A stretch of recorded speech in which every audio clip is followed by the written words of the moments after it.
제주 4.3 평화재단의 이사장 임명권을 둘러싼 논란이 좀처럼 가라앉지 않고 있는데요. 오영훈 제주도지사는 4.3 평화재단도 제주도의 출자 출연 기관으로서 지도 감독을 받아야 한다며 이 도지사가 임명해야 한다는 입장을 굽히지 않고 있습니다. 그런데 8년 전 회의록을 확인해 보니 당시 4.3 평화재단 이사였던 오영훈 지사가 이 재단의 독립성을 요구했던 것으로 확인됐습니다. 조인호 기자입니다. 비영리 재단으로 출범한 4.3 평화재단이 제주도의 출자 출연 기관으로 지정된 것은 지난 2015년.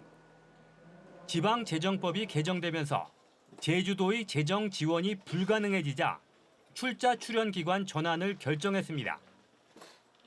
당시 4.3 평화재단 이사회 회의록을 살펴봤습니다.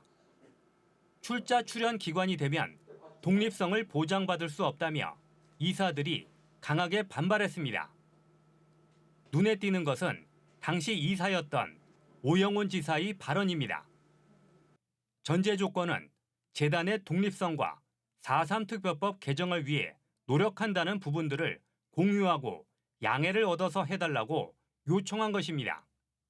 결국 4.3 평화재단 이사회는 경론을 벌인 끝에 이사 12명 가운데 7명 찬성으로 출자 출연기관 지정 안건을 통과시켰습니다.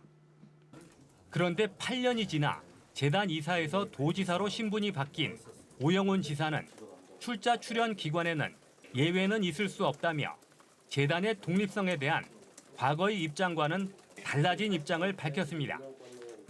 출자 출연기관은 안 된다면 이미 그동안에 우리가 투입했던 예산도 돌려받아야 되는 상황이 있다는 법률적 해석도 있습니다. 어느 누구도 이 부분에 대해서 예외가 있을 수는 없다고 생각합니다. 한편 4.3 평화재단 이사회는 지난 3일 오임종 이사장 직무대행을 선출한 직후 4.3 평화재단 조례 개정 철회를 제주도에 요구하고 강행하면 이사들이 중대한 결심을 하겠다고 의결한 것으로 확인됐습니다. 하지만 오임종 이사장 직무대행은 이번 사태에 대한 도민들의 우려가 높다며 제주도와 대화로 해결하는 방안을 이사회에서 논의하겠다는 입장이어서 양측이 타협점을 찾을 수 있을지 관심이 쏠리고 있습니다. MBC 뉴스 조인호입니다. 제주도는 매년 밀려오는 해양 쓰레기로 골머리를 앓고 있는데요. 특히 사람이 살지 않는 차기도는 천연 기념물인데도 이 관리가 쉽지 않다고 합니다.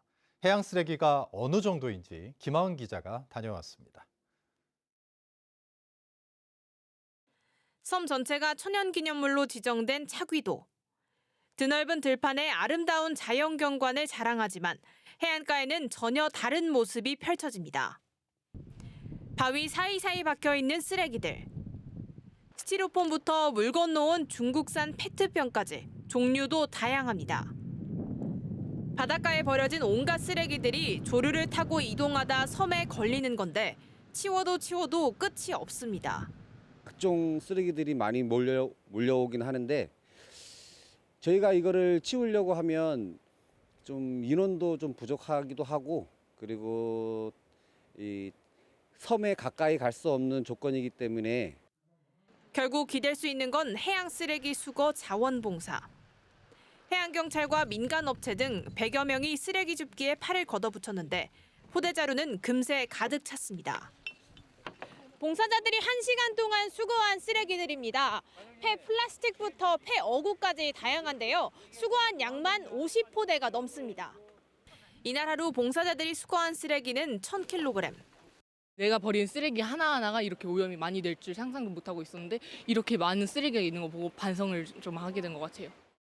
이렇게 봉사자들이 한 달에 한 번꼴로 찾아오고 바다 환경 지킴이들이 애쓰고 있지만 밀려오는 쓰레기를 감당하긴 역부족입니다. 제주 바다에서 올해 8월까지 수거된 쓰레기 양은 8,100톤. 쓰레기 수거에 해마다 100억 원이 넘는 예산이 들어가지만 제주 해변은 몸살을 앓고 있습니다. MBC 뉴스 김하은입니다. 제주 시내 한 도로를 달리던 주류 운반 차량에서 소주 수천 병이 도로로 쏟아졌습니다. 적재한 문이 제대로 잠기지 않아 사고가 난 것으로 보이는데 소방대원과 경찰뿐만 아니라 시민들까지 이 빗자루를 들고 청소에 나섰습니다. 홍수연 기자입니다. 제주 시내 왕복 6차로의 한 사거리. 주류 운반 차량 한 대가 적재함이 열린 채 진입합니다. 오른쪽 차로를 따라 우회전을 하는 찰나 안에 실려있던 물건들이 순식간에 도로에 쏟아져 내립니다. 도로 위에 쏟아진 건 운반 중이던 소주 수천 병.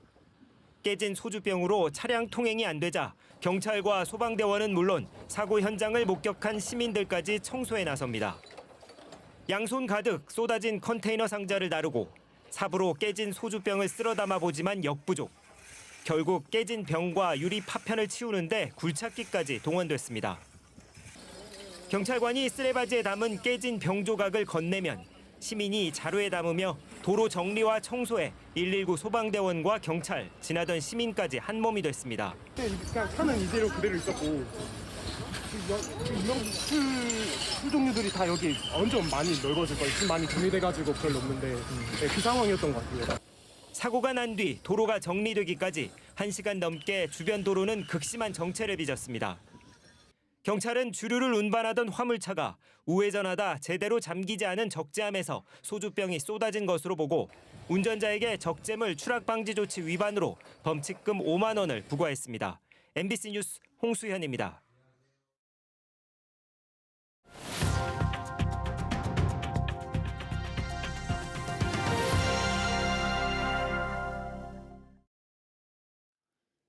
제주 지역 재생에너지 출력 제한이 점점 심각해지고 있지만 아직도 해결책은 제대로 마련되지 않고 있습니다.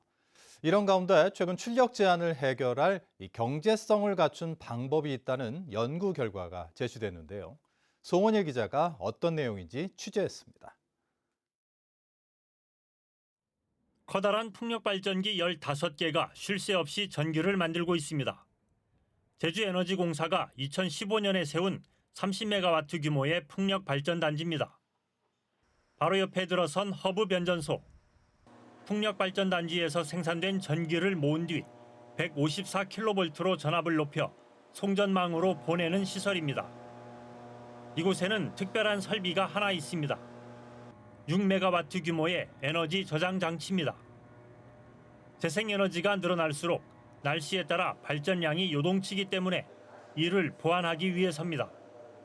풍력발전기에서 생산된 전기가 ESS 배터리에 저장이 되고 그리고 이제 수요가 필요한 시간대에 공급을 하게 됩니다. 그에 따라서 이제 출력 제어 완화에도 도움이 되고 국제에너지기구가 2018년을 기준으로 작성한 세계 재생에너지 발전 현황입니다. 제주도는 18%로 4가지 등급 가운데 3단계에 속합니다. 1단계인 우리나라 평균보다 3배 이상 높습니다. 3단계에서는 재생에너지가 전력계통의 운영 패턴을 결정하기 때문에 대책이 필요합니다. 국제에너지기구는 미래 전력 시스템의 유연성을 확보하기 위해 가장 경쟁력 있는 선택지로 에너지 저장 장치를 꼽았습니다. 전력 공급보다 수요가 감소하면 남는 전기를 충전해서 전력 수요를 증가시키고 반대로 전력 공급이 부족하면 저장해둔 전기를 내보내 전력 공급을 늘릴 수 있기 때문입니다. 네, 에너지 저장 장치는 재생에너지 출력 제한에 굉장히 큰 역할을 할 수가 있습니다. 전력 안정성을 유지할 수 있는 그런 기능을 갖고 있기 때문에 에너지 저장 장치가 필요하게 된 겁니다. 에너지 저장 장치를 활용하면 제주 지역 출력 제한 문제를 해결할 수 있을까? 사단법인 기후솔루션 등 재생에너지를 연구하는 단체들이 함께 연구한 제주 지역 출력 제한 해결 방안과 비용을 분석한 보고서입니다. 첫 번째 해법은 에너지 저장 장치와 수소 저장 장치를 설치하는 것. 두 번째는 선진국에서 쓰는 동기 조상기를 도입해 필수 운전 화력 발전기를 대체하는 것입니다. 동기 조상기는 전기를 생산하지 않으면서 발전기 가동 상태를 유지해 비상 상황에 대비하는 설비입니다. 전력 계통이 흔들리지는 않으면서도 전력을 조금 살짝 빼주니까 그만큼 이제 재생에너지가 더 많이 수용될 수 있게 돼서 재생에너지의 출력 제한을 최소화할 수 있는 가장 효과적인. 그 결과 2034년까지 재생에너지가 지금보다 4배 많은 4,000메가와트까지 늘어도 출력 제한 비율은 선진국과 같은 3%로 유지됐습니다. 국제녹색금융협의기구가 정한 기준을 적용해 경제성도 분석했습니다. 저장 장치와 동기 조상기를 설치하면 탄소 비용과 발전 연료비가 줄어 총 시스템 비용은 3조 7천억 원으로 예상됐습니다. 반면 현상 유지 시나리오는 저장 장치 등의 설치비는 없지만 화력 발전이 늘면서 탄소 비용과 발전 연료비가 증가해 총 비용은 5%가량 줄었습니다. 그러나 출력 제한 비율은 19.2%로 6배 더 높아졌습니다. 아무리 ESS나 뭐 이런 동기소생기를 교체하는 비용이 비싸다고 해도 결국에는 저희가 비교를 해봤을 때 이 비싼 수입해오는 화석연료를 사오는 그 비용, 그다음에 이걸로 인해서 발생되는 탄소 비용이 결국에 다 상쇄를 하더라. 이런 최소한의 기본적인 방법 외에도 이미 선진국에서 채택한 다양한 수단들을 추가로 도입하면 기술적으로도 경제적으로도 충분히 출력 제한 문제를 해결할 수 있다는 결론입니다. 출력 제한에 발이 묶이면서 제주의 재생에너지 발전 비중은 몇 년째 20% 벽을 넘지 못하고 있습니다. 이를 해결할 기술과 방법은 이미 존재합니다. 문제는 전력 당국의 의지입니다. 출력 제한을 해결할 정책과 제도를 얼마나 빨리 도입하느냐에 따라 재생에너지 확산 속도가 결정될 것입니다. MBC 뉴스 송원일입니다.